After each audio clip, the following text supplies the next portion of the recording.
eyes, but my soul burns bright. Every step I take, guided by unseen hands. My guardian angel, helping me understand. From the blind spot, you watch over me, giving me vision that others can't see. Though the world's unclear, I've got crystal sight. With you by my side, I'm winning this fight. No need for sight when you've got insight.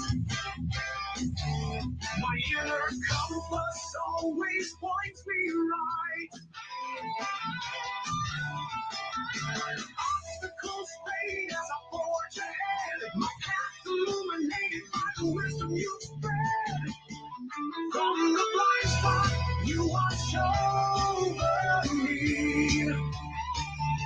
giving me vision that others can't see. Though the world's unclear, I've got crystal sight. With you by my side, I'm winning this fight. No need for sight when you've got insight. My inner compass always points me right. Obstacles fade as I forge ahead. My path illuminated by the wisdom you spread.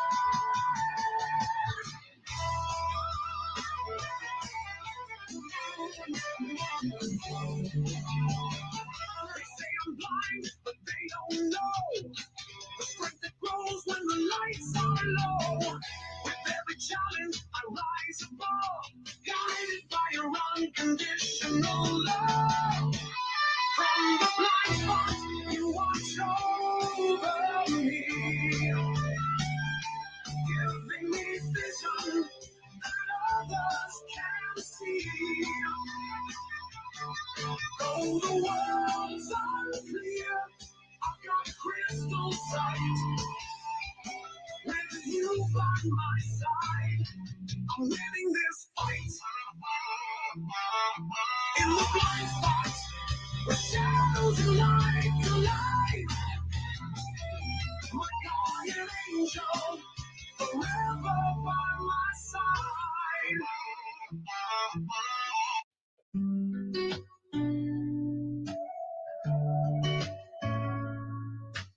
In closed eyes, I split my consolations. No eyes, just enough of my nations.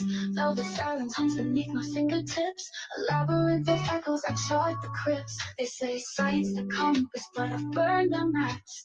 Dance with shadows where the light collapses. I chase the chaos with a sonar mind. Frequencies where the stars collide.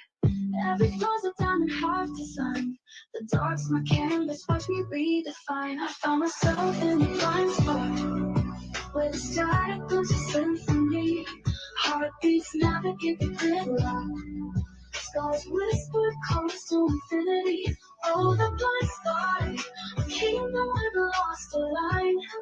No mirrors, just the truth divine. I rise unbound in the blind spot. They try to box the sun in prison grids, but I speak in wildfires, break what they forbid. Met a soul who wore her fractures like a crown. We traded ghosts, let her tangle underground. Her voice, a kaleidoscope and braille. We rewired nightmares into iron sails. She taught me strength is just grief rearranged. A phoenix stuffed with ashes preordained. And now we oar the voids where others saw. Two hurricanes, calming the eye of it all. We found ourselves in the blind spot, where the static builds a symphony. Heartbeats navigate the gridlock. Scars whisper call.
Yo,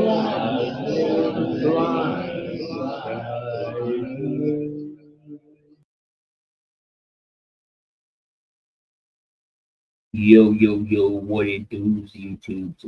What it does? Salute to you guys and welcome in. I see there's already a couple of you guys in the building. If you haven't said hello, hello to you. And I hope you are having a good day. I had to go back to my original, my old school intro because I don't have anything made up for this new channel. I, hang on, hold on.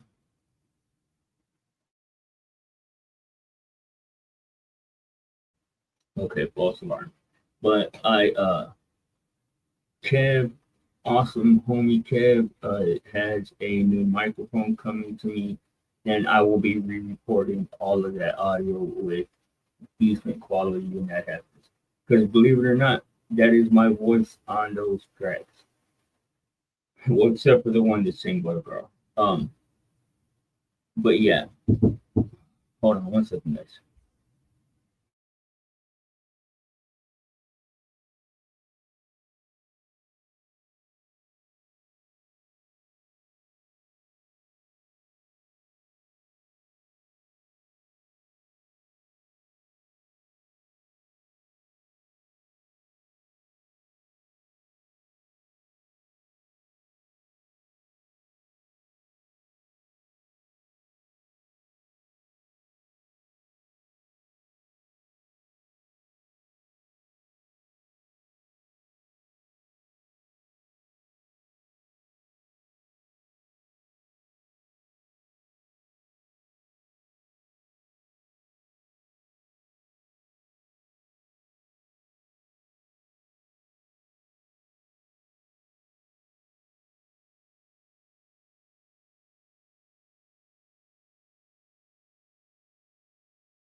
Okay, my bad, guys. I do have a lot going on. It is my birthday month. If you don't know, which I'm sure none of you guys do, my birthday is on the 27th. So that's coming up quickly, and people are being wanting to be uh, doing stuff together. So, well, I don't have much to offer to the pre-existing information, but I didn't want to leave you guys too long. I said I was going to be going live often on this case, so I just want to kind of see what's out there together, and just it's probably not going to be a very long live. But let's see. I did do one video that I ran across there a month ago.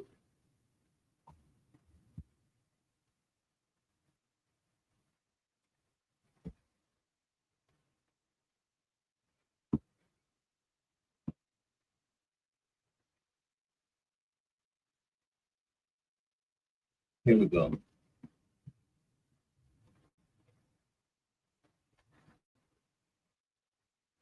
Now, I don't know where any of this information comes from. It's not my information. I am just watching this between you guys.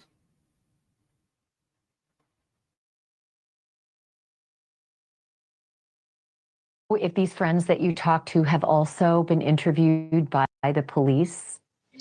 So I did speak with somebody who said that they have not personally been interviewed by police, but they believe that it's absolutely possible that other people in that group could have been interviewed by police.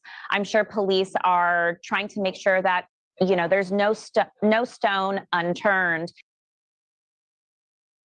Now, that appears to be Charlie from TMZ that is giving this information. I mean, this whole TMZ being tied in with these kids seems very odd to me. And it seems like they know an overabundance on certain things, but then when you ask further questions, they seem to not know anything, and it just makes no sense to say, yeah, I wouldn't be surprised if these other kids were interviewed, but how do they not know? Like, all these kids seem to know everything else about one another.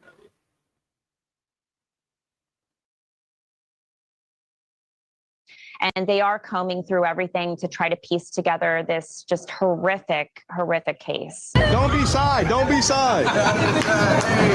Don't be shy. David's neighbor just broke his silence, and what he revealed could flip this whole case upside down.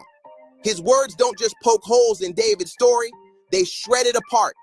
The quiet investigation into Celeste Rivas Hernandez's death took a dark new twist when someone who lived right next door to David finally spoke up. And this isn't some random person. This is a neighbor who's been watching everything unfold from just a few feet away. According to him, David's team has been pushing one version of events. But what he saw with his own eyes tells something completely different. This unnamed witness, who lived right by David's Hollywood Hills rental since early 2024, claims he constantly saw Celeste coming and going, not just visiting, but straight up living there. He swore. Now, that was the idea I got from the beginning. I don't know why anyone else seemed to think anything different, but that seemed apparent to me. Or it looked exactly like a couple shacking up together, young, in love, and sharing a life behind closed doors. They were pretty quiet, he told The Sun in his exclusive September 25th interview, adding that nothing ever gave off party vibes or chaos. And you see, that's what I'm saying. When you're leasing, especially whenever your lease is under somebody else's name, like, you're not gonna want to be having, like, cause I know they keep on telling us there was this gang of people around, that there was just all these people coming and going and stuff. But whenever you're under a lease, nobody connected to David owned this place. It was being leased to him, so, or to not even him, to his manager. So I don't imagine that they would want anybody causing any waves. No cops pulling up, no wild drama, just what seemed like a normal relationship. But here's the chilling detail. This so-called normal couple routine was happening while Celeste was already listed as a missing person for more than a year. The neighbor insists the last time he spotted them together was around July 2025, months into her disappearance being on official record. That means if his story holds weight, David wasn't just hiding a secret romance, he was living under the same roof with a girl the world believed had vanished. This testimony changes everything, because if true, it shows David knew exactly where Celeste was the entire time while everyone else was searching for her. Now, and you see, I apologize, excuse me, I apologize for not having done very much homework on the case. I've literally been asleep for the last 2 days since we ended at Marathon Kev's. I crashed out that morning, and I've been literally asleep until about 15 minutes ago. So I've just been catching up on my rest. So I haven't done my due diligence. I haven't actually looked up this testimony by this neighbor, but I thought this was interesting that they purported to have it on this video. This changes everything. While cops and Celeste's family were tearing the city apart searching for her, she might have been living right out in the open in one of LA's richest neighborhoods.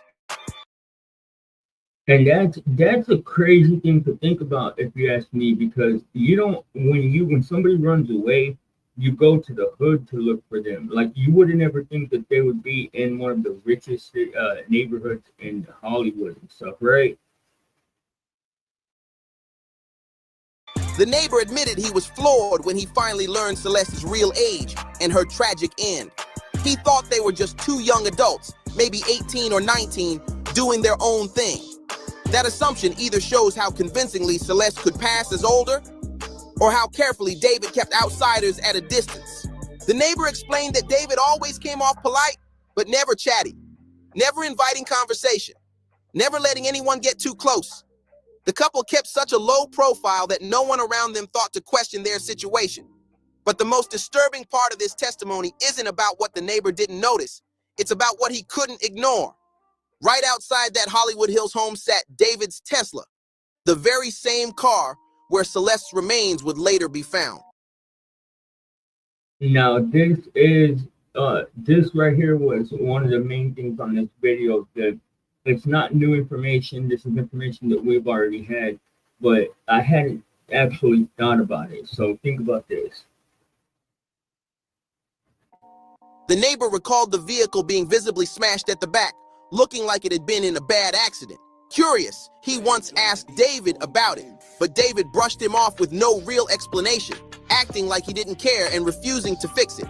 That strange indifference now feels ice cold in hindsight. The Tesla sat there for weeks, bashed in, drawing side eyes from people passing by. According to the neighbor, it was parked in that condition since late August 2025. Nobody thought much of it until September 5th, when the car was finally towed. And just 3 days later, on September 8th, tow yard workers made the horrifying discovery: the smell of human decomposition leaking from the trunk. The timeline is... Now, to me, I've been hearing that repeatedly, how the rear quarter panel was smashed in, and it just, like when you think about the timeline, the fact that she most likely, and God bless this young lady's soul and her family, man. I gotta repeatedly say that I hope that they have peace. I hope that they find peace. I hope that they're given peace in a situation. But because think about this: if you're a cop, if you're a detective, and it's your decision to decide when you have enough proof to arrest somebody, like, things keep on presenting themselves that give reasonable doubt to the fact that, I mean, it's obvious that, and David's obviously going to be facing charges for the Diddy stuff. That's obvious if you ask. But then you have to ask yourself, has the level of proof risen to where it's been proven that he's done the other part of it and ended this young lady's life? And you have to ask yourself, like, where the other facts of the case factor in. And when I ask myself that about this smashed in rear quarter panel, how is that related, you know? I mean, because just purely speculating and pretty much playing the guessing game on what could be the reasoning for that. You never know. They could have been driving down the road, gotten in a fight. I mean, just like Gabby Petito and the guy that she was with, when they got in that fight and the cops pulled him over. Maybe they got in a fight. He ended up wrecking the car and she ended up passing away there, and he didn't know what to do. I mean, there's a million different possibilities. You never know what the answer is until you know. Is damning. Investigators now see the car not just as a piece of evidence, but as a symbol of David's bizarre behavior, leaving a wrecked Tesla sitting in plain sight while hiding a devastating secret inside. The neighbor said the Tesla looked wrecked, but insisted there was nothing unusual about it. No foul smell, no sign of what was really hidden inside. Cops even ticketed the car twice, once on August 27th and again on September 3rd, before finally towing it away on September 5th. Experts now believe the Tesla's airtight design trapped everything inside, which could explain why nobody on the street picked up on the horror parked right in front of them. Once this neighbor's account hit the press, the internet exploded. Some people are calling it the biggest witness evidence yet. Proof that Celeste wasn't just some visitor, but actually living there with David. Others see it as confirmation that she was presented to neighbors like a girlfriend, raising brutal questions about who in David's circle looked the other way, pretending not to notice the truth about her age. This is huge because I mean, this is the part that I don't know which side of the fence my opinion comes down on, because I've met 20-year-old kids that appear to be children that literally look like 10-year-old kids, and vice versa. So if they, like this guy is saying that it should have been obvious that if you spend enough time around him, it should have been obvious. But then if they're telling you, like, who are you to contest if they're saying, hey, this girl's 19, and you're like who's gonna say, who in their right mind would be like, no, she's 14? Like, no, they're telling you. They're not asking you. They're not asking you to agree about it. They're telling you what her age is. And I mean, I feel like 95% of people would just accept that.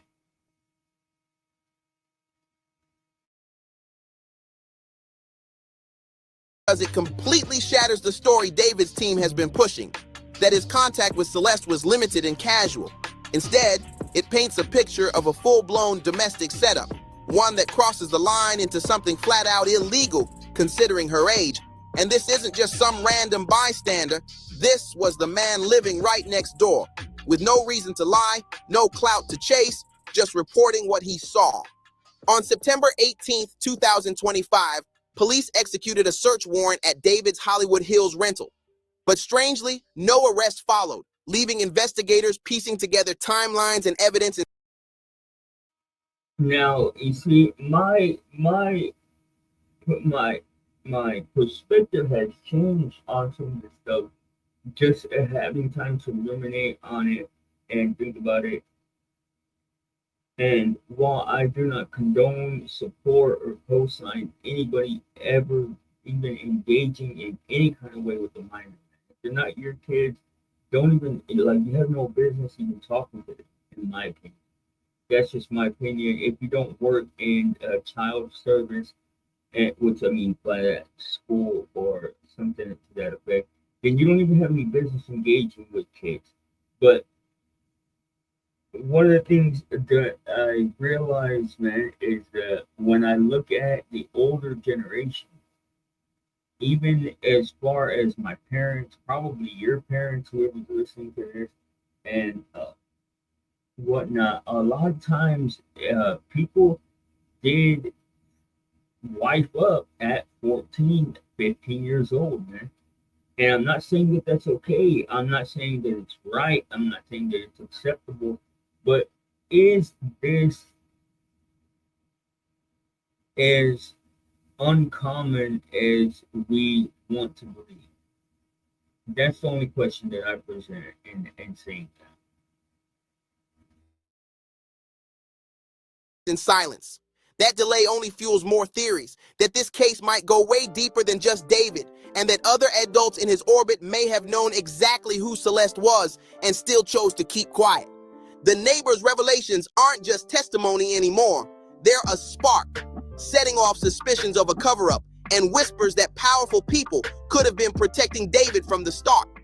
The neighbor's testimony didn't just fade into the background, it lit up every corner of social media. People are furious, asking how no one thought to call the cops when Celeste had been publicly listed as missing. That's the thing, though, is if you're 2 counties away, how many kids go missing every day, all the time?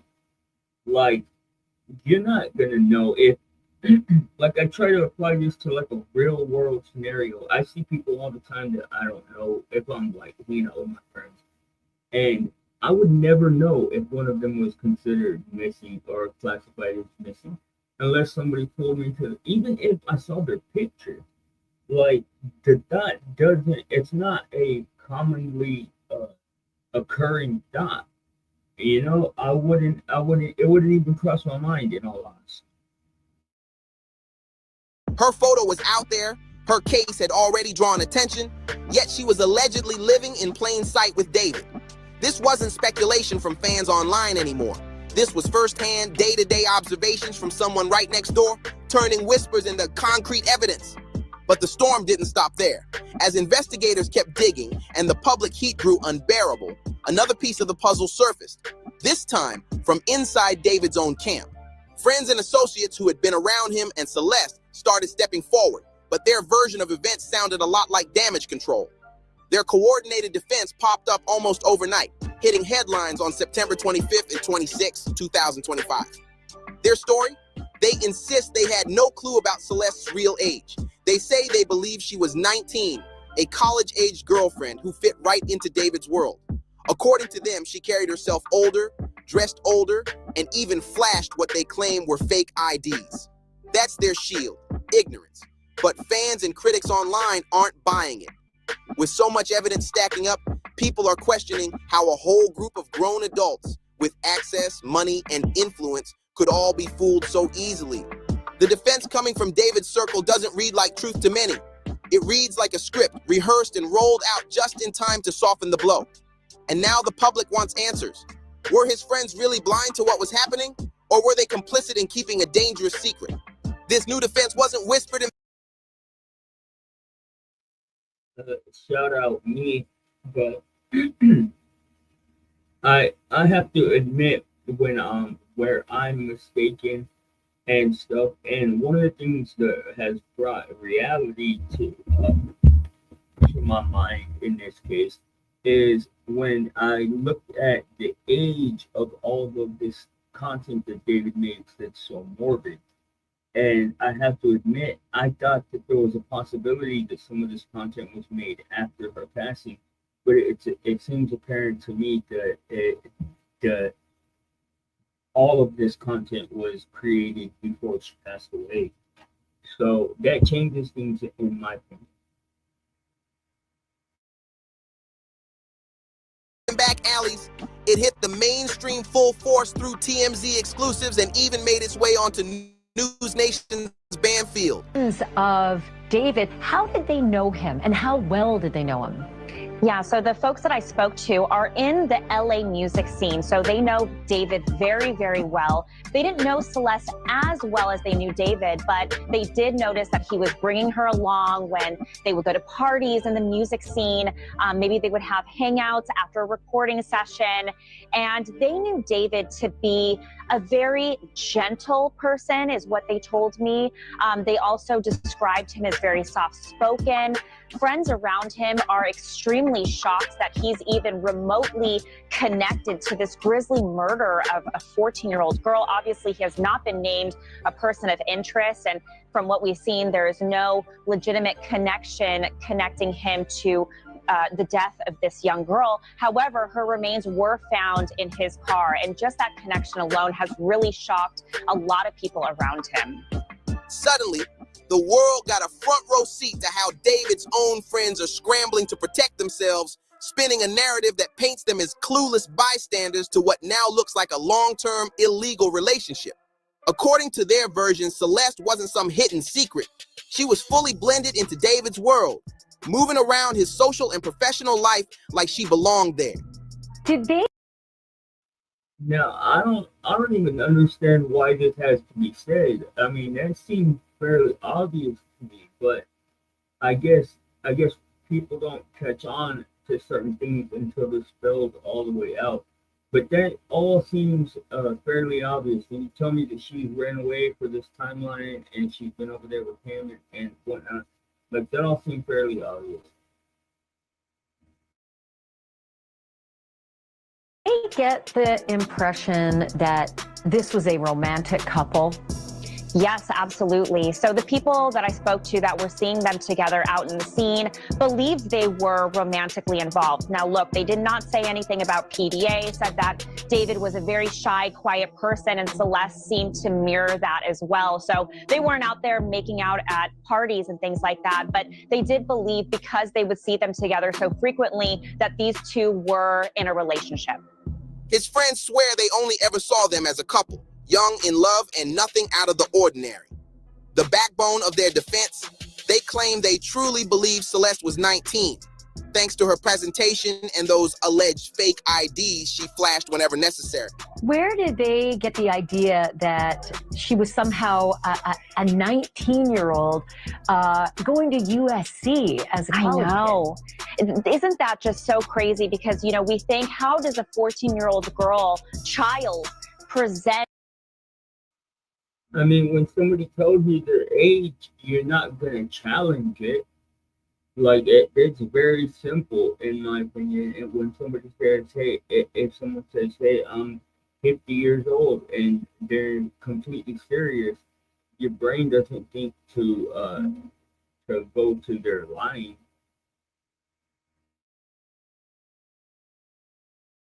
As a 19-year-old woman, and I was told that these people were just so sure that she was a college student. They were specific. They said that she attended USC from what they believed, and also she was seen at events where there's age restrictions, you know, clubs and parties and stuff like this, where she had to be at least of 18 years old to get in. And we do know from law enforcement sources that she did have several fake IDs as well. So she was able to get into places where there was age restrictions.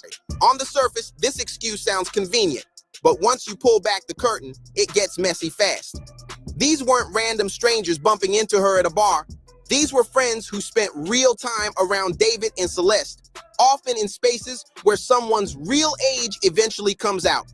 The fact that no one ever questioned it raises eyebrows everywhere. Fox LA later confirmed reports that David's friends openly described Celeste as his girlfriend, doubling. Okay, from here on out, it just gets into the repetitive stuff. I just wanted to come and say hi, you guys. Let y'all guys know that I have not forgotten about anybody, and I will be continuing to make content on this. I have just been catching up on my rest, but we will be back at it tomorrow.